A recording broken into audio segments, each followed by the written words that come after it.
Once the new 200 amp panel was installed, it was time to run some circuits. The first circuit needed to be a circuit for the camper, which is a 30 amp circuit. And I mistakenly thought that it was a 220 circuit. In my experience, most 30 amp breakers, most 30 amp circuits are a 220 circuit. So not really knowing what I was doing, I wired a 220 30 amp circuit. And as soon as I flipped the switch to the camper, it immediately burned out the electronics in the box inside the camper. It does a lot of different things. One of the things that it does is converts line voltage, AC voltage, to DC voltage to charge the batteries. And I quickly realized my mistake and had to order a whole new electronic package, I don't know what you call it, for the camper. Luckily I found one on eBay, got here pretty quick, and got the camper up and running with a 110 30 amp breaker. So needless to say, I was not exactly off to a very good start on my electrical project. I had always planned on doing all the wiring myself. I feel like I had enough experience hiring electricians over the years, and I've done enough of it in my own house that I felt pretty confident. But I decided to buy a book online that's just kind of a basic, I don't know, let's call it a Bible of electrical wiring for the home. And kind of perused this and started hatching my plans. And I decided to, before I got too far, to call the electrical inspector, make sure I wasn't overlooking things, and talk to him about just exactly how many circuits I was going to need for this project. My panel box has room for 40, which I figure is going to be plenty for the house and the shop. At this point, not sure if 40 is going to be enough, but I can certainly increase the capacity by basically doubling up my breakers. Instead of having one circuit in a breaker, you can get two. So one of the first things you need when wiring a house is a wire spool.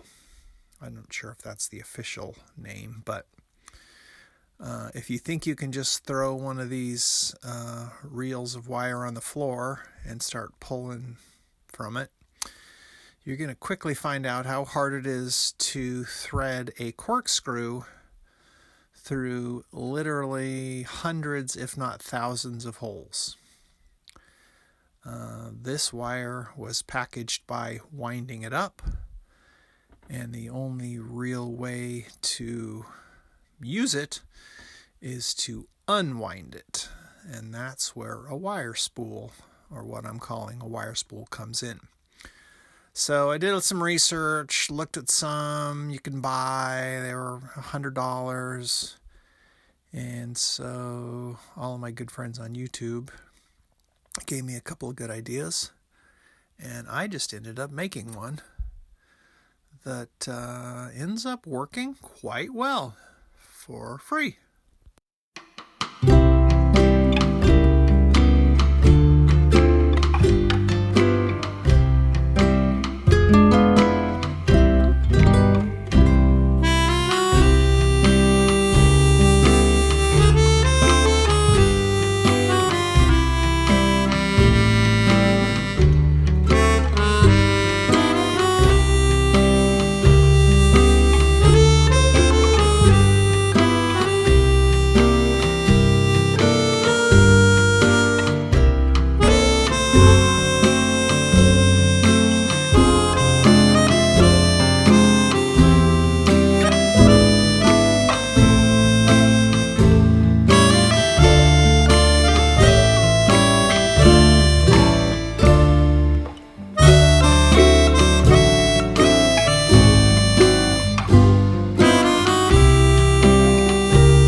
All right. Thought I'd talk a little bit more about stuff. I'm sure everyone's familiar with this kind of plug. You find it in bathrooms, kitchens, outside, maybe in a garage. It's called a GFCI or a GFI, which is a ground fault interrupter or a ground fault circuit interrupter. And its job is to cut the power to the circuit if it detects a ground fault, meaning power is directly going into the ground, i.e. through your body, you're getting electrocuted, and somebody, I don't know who invented this little clever thing, but it'll almost instantaneously shut the voltage off and save your life. I've had to replace these before. According to what I've read and researched, they do have a lifespan. They're about $25-ish these days. And so I opted to do something a little different here. And that is install a GFCI breaker. One of the advantages to the breaker is they last a lot longer. They are about twice the price, which is not an advantage. But one of the other advantages, maybe not an advantage, is that everything that's on this circuit will be protected. Now, the same is true for this type. On the back, there's what's a line and a load. So the line is on the bottom. That would be the power from the panel. And then the load is everything downstream from this outlet. So this would be the first outlet that you put in on the circuit, and this protects all the other outlets. So it really does the same kind of thing as this high price does. Excuse me. One of the things I don't really like about this is the look. Call me uptight, but I just don't like the look of this. So I'm choosing to do the breaker as a GFCI. The other big topic is what's called an arc fault interrupter. And an arc fault is a newfangled device that if an arc is detected when you plug something in, or if you have something plugged in and something arcs, not necessarily grounds, but arcs from hot to neutral, that it will also kill the power. Now these are arc fault, actually. Sorry, I lied. These are dual. This right here is an arc fault breaker. Now, they used to be required, I don't know when they started, in my tenure, I don't know, at this point, 10 years ago or something.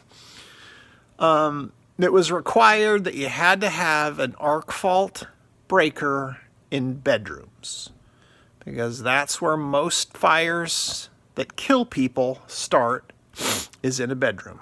Makes sense. Something arcs, you have an old light, maybe the cord's frayed, maybe something's chewed the cord like your dog, and it starts a fire. You're in bed, you don't have time to get out. Now the code has changed to where you basically have to have an arc fault in almost, not every, but most circuits now have to be arc fault protected. So that being said, I now have to install what's called a dual purpose or a combination breaker, which is a GFCI and an arc fault, or a AFCI. Now, these little things, of course, are even more money, like $60. But that's the new code. That's what I'm going with. So right now, I'm going to follow directions. I mean, once this gets inspected, I can do whatever I want. But at this point, I already paid the $60 to put them in, so I'm probably just going to leave them.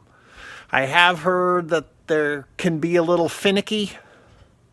Some appliances, like a refrigerator, you can't have that on an arc fault circuit because every time the compressor kicks in, it creates an arc and it will shut the circuit down. So I've also heard certain appliances. I mean, like a skill saw, for instance, when you fire it up, there's this arc. It's my understanding if you plug something like that into this kind of protected circuit, it will trip the breaker. Now, if that starts happening, I'll be honest, I'm just going to pull this out and put a regular $5 breaker in. But right now, I'm following the rules just so I can pass my inspection. I thought I'd walk you through running a couple of different circuits just to give you an idea of what's involved. I'm working on the lighting that's in the hallway to the bathroom underneath the loft area. Right now I'm kind of plumbing up from where the center of the laundry will be because I want to put a can light as close as I can to the center of the hall, or the center of the laundry. So that's what I'm working on right now. For anybody who doesn't know, can lights or recessed lights, they go tucked up underneath the ceiling or underneath your sheetrock ceiling. And then there's a bunch of different trims that you can put around them, white, black, it's kind of probably 100 different styles. We're trying to be energy efficient, so I'm going to be installing some LED can lights. But they're pretty basic. They come on these, mounted with these arms that are adjustable. You can kind of nail them from your framing however you want, and then they're kind of adjustable. The box itself can kind of slide back and forth on those rails, and you can get the location sort of wherever you want. So we decided we were going to put 3 can lights in this hallway area. It's probably more than we need, but our plan is to put it on a dimmer so we can, get us some mood lighting, and if we don't need all 3 on full blast.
So, as you might be able to tell, this panel is more than half full.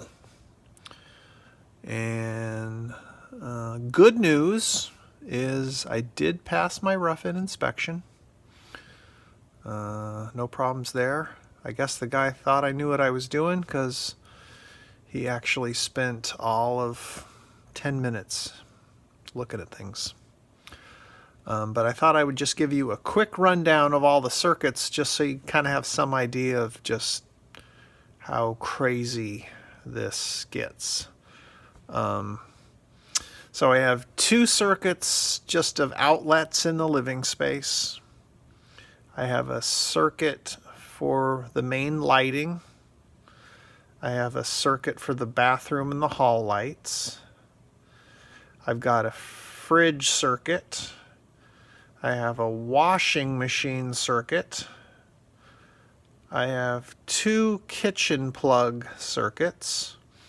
I have one bathroom plug circuit, a dishwasher circuit, a septic pump circuit, a septic alarm circuit, a water heater circuit, a stove circuit, a water pump circuit. I have two lighting circuits for the shop. I have one outlet circuit for the shop. I have a smoke detector circuit, and I still need to do the in-floor tile heat circuit, and I still have the camper as a circuit, but that will change out to something else. Like I say, a lot of circuits. It's 650 square feet of living space, but you need 20 some circuits. So rather than go on and on and on about this electrical stuff, I think I'm going to put a fork in this video. I hope it's not too boring. I hope you found it slightly informative. I apologize for taking so long to get this thing out, but I kind of went through the video and the footage that I had and just kind of struggled to make it interesting. So if you hate it, leave a thumbs up. If you really loved it, leave a thumbs up. And we'll see you soon.